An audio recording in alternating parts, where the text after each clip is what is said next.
course it's on. What's up, guys? It's Ashlyn here. So, I returned stuff and brought more stuff from the library. Imagine that. If you guys didn't know, by the way, if you have any books that you're not reading or you want to get rid of, but you don't just want to, like, give them to anybody, your local library most likely will take them. I just found that out here today, so I'm pretty excited about that. But between, like, the Community Assistance Center, the Community Thrift Store, Goodwill, and my local library, which I absolutely love so very much, I have a lot of books that I'm going to be donating soon. You guys are going to be seeing that here soon. I'm looking at 9 or 10 books already in a pile off of this empty shelf right here. Well, not this empty shelf, but, like, I have an empty shelf now, guys. Like, what? Alright. So, anyway, with that being said, I went to the library. I found some things on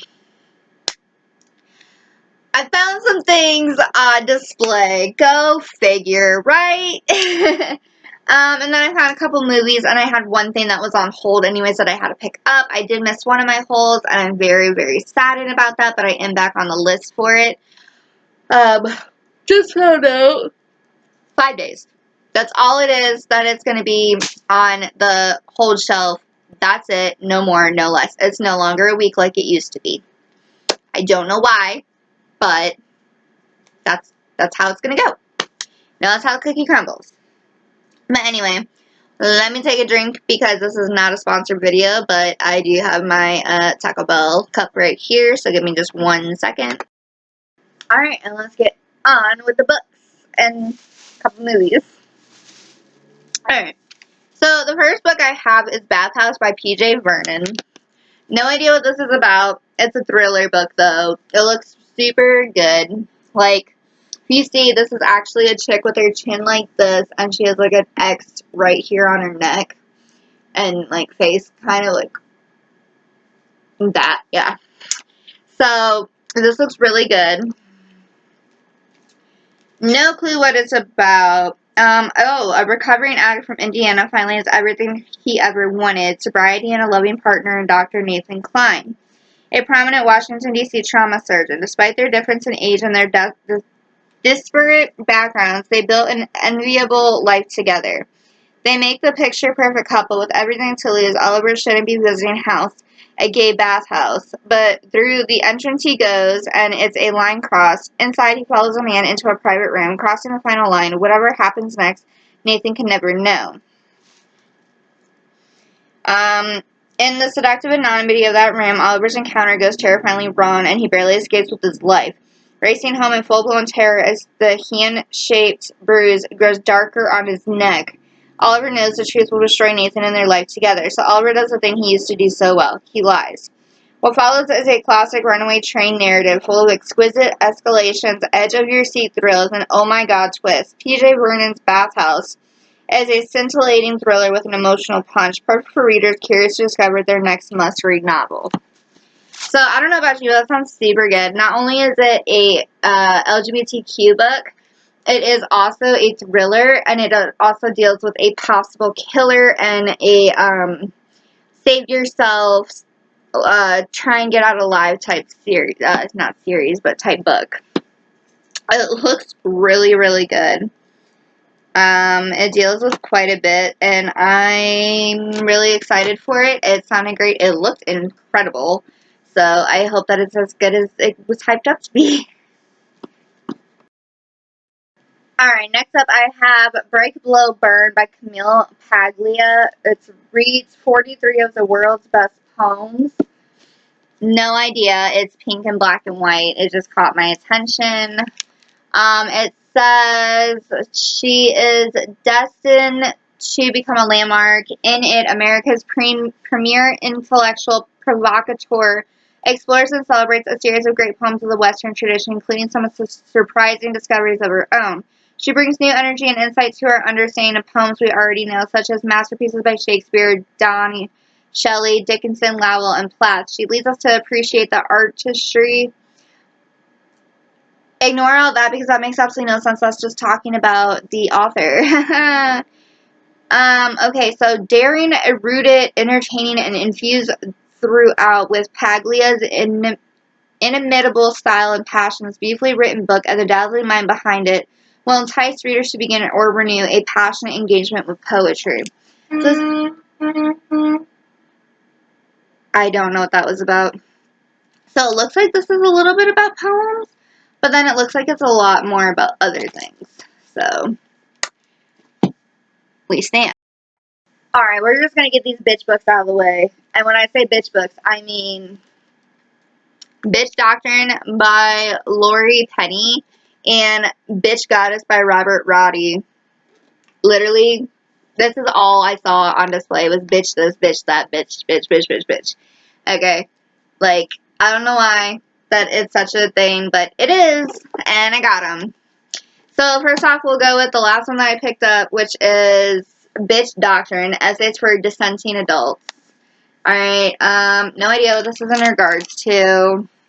It says, smart and provocative, witty and uncompromising, this collection of Lori Penny's celebrated essays establishes her as one of the most important and vibrant political voices of her time. It takes an unflinching look at the definitive issues of our age, from the shock of Donald Trump's election and the victories of the far right to online harassment and the transgender rights movement. She's lyrical and passionate in her desire to confront injustice, and she's writing at the raw edge of a revolution-hungry zeitgeist, a time when it has never been more vital to actively question and fiercely dispute all forms of complacency, including social norms. This darkly comic, often biting, yet empathic, revelatory collection will inform, challenge, and engage, and give readers hope and tools for change. It looks good. It sounds good. It's right up my alley. We're gonna do it. Next is Bitch Goddess.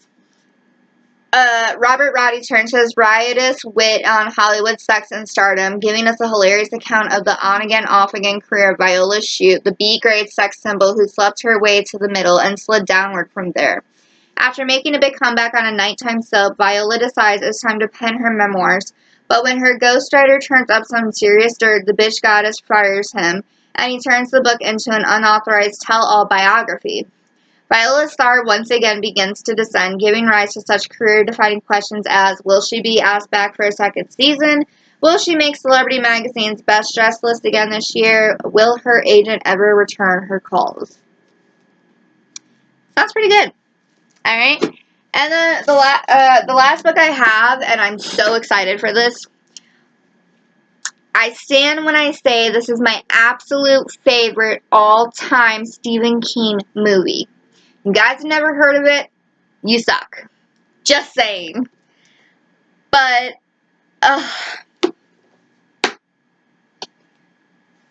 Rose Red. Rose Red.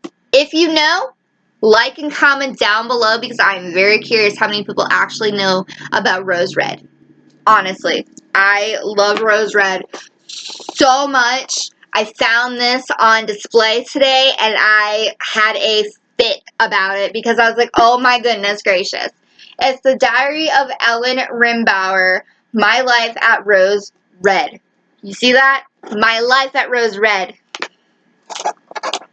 I am so excited for this. You guys have like no idea. And it's got, yeah, illustrations in it and pictures and things like that. And I'm just, I'm so excited. I'm so stinking excited. I loved this movie, you guys. So amazing. I'm sorry, like, I wish I could buy this book right now.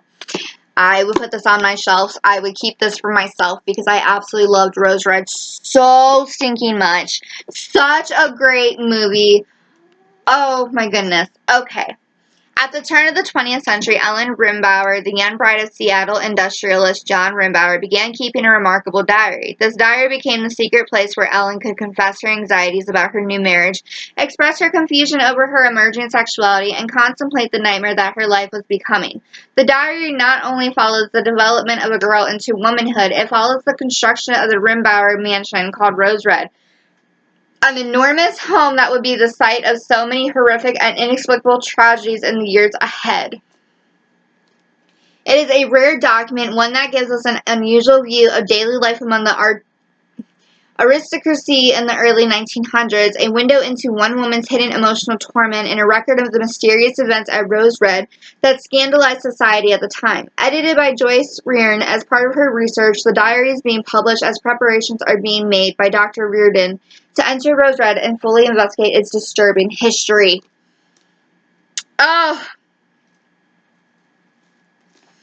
Oh my goodness gracious.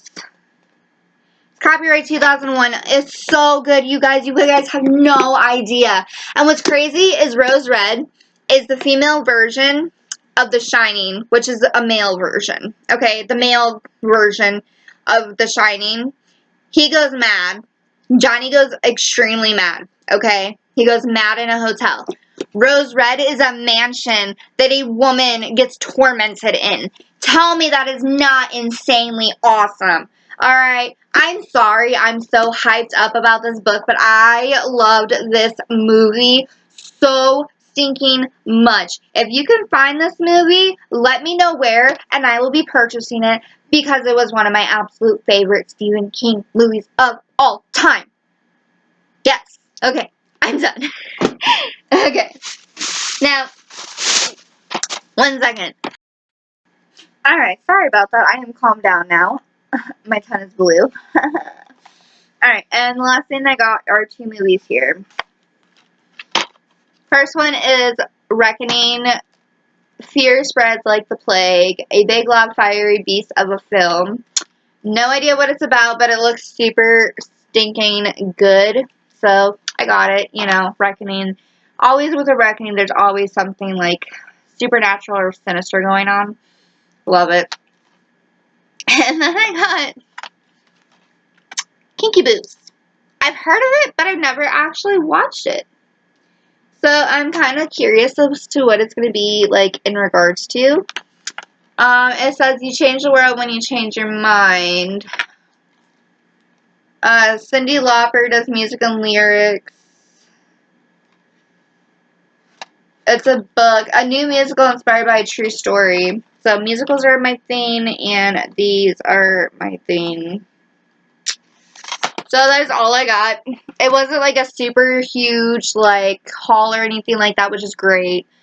But with that being said, I got one more video to knock out, and then I have to go lay down because I have a 16-hour shift coming up. So you guys will see me at some point tomorrow, most likely not. It just really depends. I hope that you guys enjoyed this. Let me know if any of these books sound interesting to you. I'm very curious what kind of books my fans are into. So my viewers and my fans and all of you lovely people out there. Thank you for watching, and I will see you in the next video. Mwah!